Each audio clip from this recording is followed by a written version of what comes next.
This year, throughout the entire year, the North Node is moving through the sign of Aries, which is a very entrepreneurial sign and is a sign around being independent, being courageous, and sometimes being a little bit aggressive in pursuit of the things that you want and desire to create. All right, up first we have Aries rising and sun. So this new moon in Capricorn is happening in your career sector.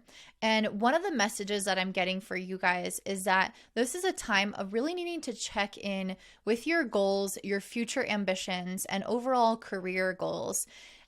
Check in with alignment with that and your desired identity, your desired, I guess, placement in this world or purpose or lifestyle or way that you have kind of time to manage your health or your time or your money. There's something here where I feel like you are meant to be getting really clear on your goals, but they need a little bit of probably an adjustment because they are squaring the North Node in your first house. So there is something here where I feel like there might be and this is a message I'm getting with this gold card, which talks about not all that glitters is gold. I feel like there might be some visions that you guys have kind of held on to or wanted in your life without actually thinking about the consequences of what your life will look like once you achieve those goals. So it's like if you get the kind of career success that you're looking for, or if you do decide to move to that country or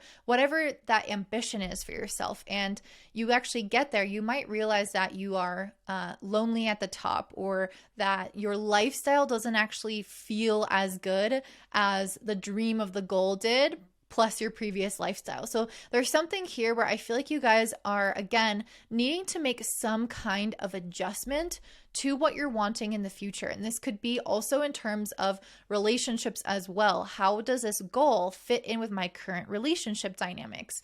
Does this make sense? Maybe there's something there that needs to shift either in the goal or the relationship. This also has to deal with, again, you, your time, your energy, how you want your lifestyle to look like. With the new moon squaring the North Node, the first house, something might have to shift with that or with your goal to help sustain that. And so I feel like you guys are meant to be tuning in with yourself right now and asking, what brings me the greatest sense of joy? And also what would bring me financial freedom? Because it's not just about achieving a lot of wealth. There's filters to that. There are nuances to that, because you could have a lot of money but have no time. You could have a lot of money but have a lot of expenses as well and not feel financially free. So there's this sense of what would make me feel really safe and secure and free, and what does my lifestyle need to look like and my plan need to look like for that to be the case. And with this new moon trining Uranus in the second house, I think you're going to start to understand how that needs to change or how that can be set up for you so that you can have that feeling of expansiveness and freedom and spaciousness. Jupiter at this time is also in your second house, trining Mars in the 10th. So again, I feel like you're getting a lot of downloads or ideas about how to kind of set up this career or financial success or security for yourself. That could look like wanting to buy a house. That could look like wanting to kind of put down some type of investment or roots somewhere within a business, within a place, within a relationship, whatever. But I kind of see it as a little bit more of a physical thing where you guys are kind of committing to something a little bit deeper. And I think it's going to come from God, this inspiration, these ideas around those next moves for you.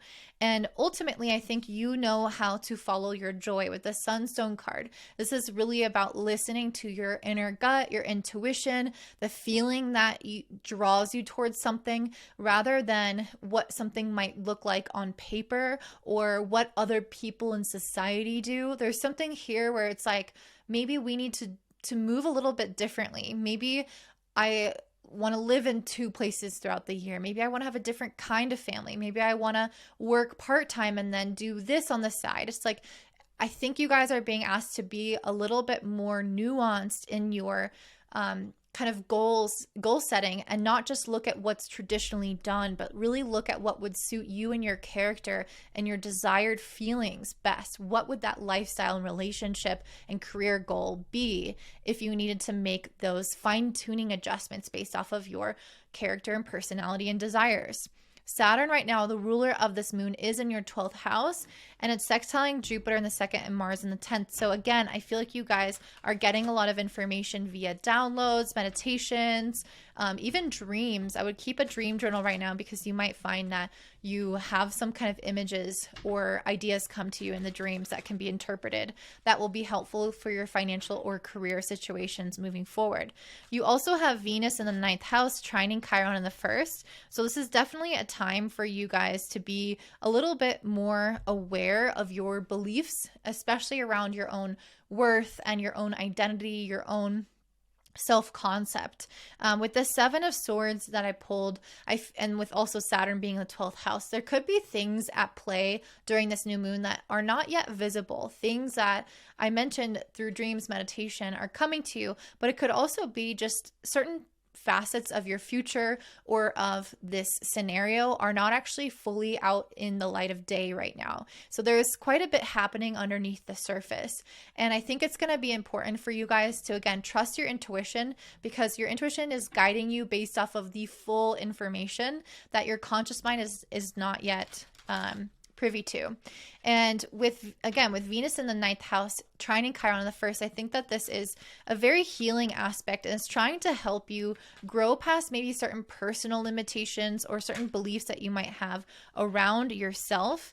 And I think you guys are also trying to come into a renewed sense of abundance with this Justice and this Empress card, and with this Venus trining Chiron on the North Node in your 1st house, is trying to help you create a little bit more balance and feminine energy and magnetism and receptivity into your life, which is a little bit contradictory since we have the North Node in your 1st house and it's in a very masculine Aries sign. But I feel like with this trine with Venus, it's specifically saying that you can do both. You can be both in your magician era where you are manifesting, where you are knowing exactly what you want and going after it, taking action, but equalizing it with some sort of attractive, Venusian, receptive, and almost like a trusting kind of peaceful energy instead of just striving. So this is really coming into a balance here where you're really listening to the messages that are coming through from the astral plane, the intuitive plane, the etheric plane,